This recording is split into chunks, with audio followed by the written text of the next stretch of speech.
বদরপুর পাহাড় লাইনে ধস। বৃহস্পতিবার মুপা এবং ডাইকো রেল স্টেশনের মাঝে পাহাড়ে ধস।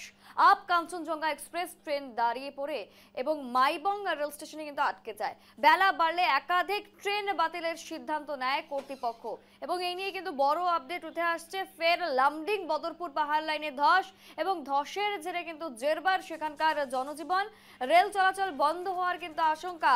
আবারও কিন্তু ধস, একের পর এক ধস কিন্তু নামছে এবং এর জেরেই কিন্তু ব্যাপক সমস্যার সম্মুখীন সেখানকার বাসিন্দারা। ইতিমধ্যেই 10 থেকে 15 দিন ধরে আটকে রয়েছে ট্রাক চালকেরা জাতীয় সড়কের মাঝ বরাবর এবং কার্যত বলা চলে কিন্তু দুর্বিষহ হচ্ছে সেখানকার মানুষদের জনজীবন।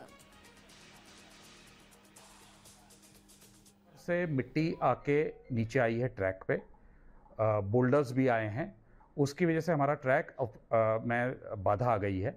जिस समय ये घटना हुई उस समय एक ट्रेन थी सिलचर गुवाहाटी, ये रास्ते में थी। उस साइट पे रेलवे ने 24 आवर्स एक स्टेशनरी वॉचमैन को रखा हुआ है। उस स्टेशनरी वॉचमैन ने ट्रेन को लाल झंडा दिखा के रोका, उस ट्रेन को वापस मूपा में बैक किया गया, तब से ये सेक्शन हमारा बंद है। ঠিক সেই বিষয়টি উঠে এলো। ইতিমধ্যে কিন্তু একাধিক জায়গায় ধস নেমেছে এবং ধসে কিন্তু জেরবার সমগ্র এলাকা এবং ধসের জেরে একাধিক ট্রেন বাতিলের কিন্তু সিদ্ধান্ত ইতিমধ্যেই নেওয়া হয়েছে। আপ কাঞ্চনজঙ্ঘা এক্সপ্রেস কিন্তু স্টেশনেই দাঁড়িয়ে পড়ে এবং এছাড়াও বেশ কয়েকটি এক্সপ্রেস কিন্তু ইতিমধ্যেই বাতিল করা হয়েছে।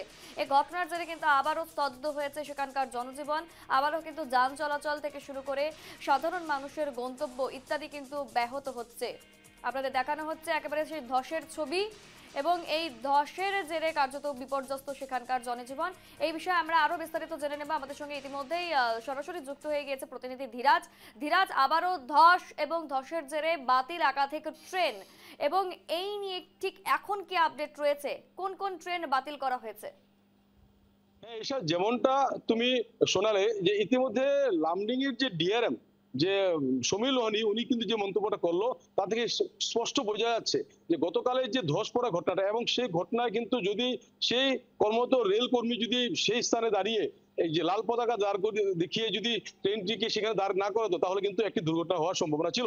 পাশাপাশি তোমাকে আরো একটি দৃশ্য দেখায়, এই মুহূর্তে কিন্তু লামডিং রেল স্টেশনে আমার সহযোগী রাহুল তোমাকে দেখাচ্ছে। দেখো যে সাবরুম শিয়ালদা, অর্থাৎ শিয়ালদা থেকে সাবরুম অভিমুখে ত্রিপুরা অভিমুখে যে ট্রেন যাত্রা করে এসেছিল সেই ট্রেনটিকে লামডিং স্টেশনে দাঁড় করিয়ে রাখা হয়েছে এবং পাশাপাশি গতকাল থেকে কিন্তু মাইবং রেল স্টেশনে দাঁড়িয়ে রয়েছে আরো একটি কাঞ্চনজঙ্ঘা এক্সপ্রেস এবং এর পাশাপাশি আরো একটি দেখো দৃশ্য তুমি যেটা দেখালে নিউজ দেয় বাংলার দর্শকদেরকে, যে লামডিং এর যে জাতীয় সড়ক, যে 27 নং জাতীয় সড়ক, সেখানেও কিন্তু আবদ্ধ হয়ে আছে প্রায় 10,000-এরও অধিক রেল যাত্রী, ক্ষমা করে পণ্যবাহী ট্রাক এবং এর ফলে কিন্তু বিভিন্ন ধরনের যে সমস্যার সম্মুখীন হয়েছে এবং ইতিমধ্যে আমার কাছে যে তথ্য এসে পৌঁছেছে লামডিং এর ডিআরএম আজ ঘটনাস্থলে পৌঁছেছেন এবং গতকালেই কিন্তু রাত থেকে কিন্তু কাজ চলছে দ্রুত গতিতে। কিন্তু যেহেতু গতকালও প্রচুর বৃষ্টিপাত হয়েছে সেই অঞ্চলে, তারপরে কিন্তু এই মুহূর্তে বলা যাচ্ছে না কখন এই রেল চলাচল স্বাভাবিক হবে। এশা, একেবারে তুমি ইতিমধ্যেই দেখা যাচ্ছে যে তুমি রেল স্টেশনে রয়েছো এবং সেখানকার যারা যাত্রীরা রয়েছে তারা কতটা ক্ষোভ ব্যক্ত করছেন, তারা কি চাইছেন এখন? নিশ্চয়ই যাত্রীদের সাথে কথা বলার চেষ্টা করবো।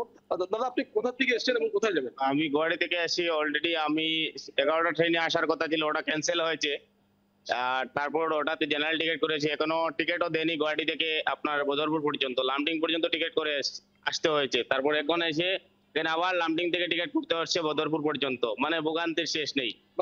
মানে কখন এই প্রায় এই ধরনের ঘটনা ঘটছে? হ্যাঁ, এবার এক সময় বাসে এরকম হতো, এখন ট্রেনেরও কয়েকদিন পরে পরে ওই ভূমি ধস হচ্ছে এবং ভূমি এই ধসের কারণে বারবার যাত্রীরা ভোগান্তি হচ্ছে, বিশেষ করে বরাক উপত্যকার মানুষ বা ত্রিপুরার মানুষ যে আসা যাওয়াটা অনেক কষ্ট হয়েছে। এদিকে গেমন সেতুও বন্ধ, মানুষ কিভাবে। এসা, তুমি যেমনটা শুনলে যে যেহেতু যাত্রীদের কিন্তু প্রচুর ক্ষোভ রয়েছে, যেহেতু তোমাকে আরো একটি কথা বলবো, যেহেতু এই যে বরাক উপত্যকার যে রেল লাইন, যে পাহাড়ি লাইন, এই পাহাড়ি লাইনে কিন্তু এই ঘটনার পরিপ্রেক্ষিতে কিন্তু অভিযোগের আঙ্গুল উঠছে কিন্তু রেলের যে উচ্চপদস্থ যারা আধিকারিক আছে ওনাদের উপরে এবং পাশাপাশি অভিযোগের আঙ্গুল উঠছে কিন্তু ঠিকাদারের উপরে।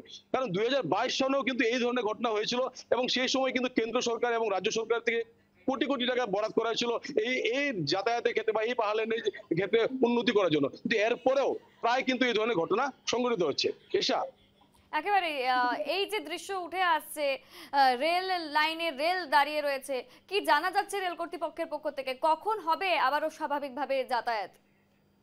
যেমনটা আমরা যে এই আমাদের সূত্রের অনুযায়ী যে খবরটা পেয়েছি, রেল কর্তৃপক্ষের যারা আধিকারিক রয়েছেন ওদের সাথে কথা বলে যে খবরটা পেয়েছি, ইতিমধ্যে আজ সকালে কিন্তু সেই ঘটনাস্থলের জন্য রওনা দিয়েছেন লামডিং এর ডিআরএম, এবং উনি সেখানে গিয়ে পরিদর্শন উনি সেখানে নিজে রয়েছেন এবং উনি নিজে পর্যবেক্ষণ করে সেই কাজটিকে মানে একটি দ্রুত গতিতে করার জন্য চেষ্টা করছে, এবং ওনারা বলছে যে আজ হয়তো পুনরায় আবার স্বাভাবিক করার সম্ভাবনা রয়েছে রেল চলাচল।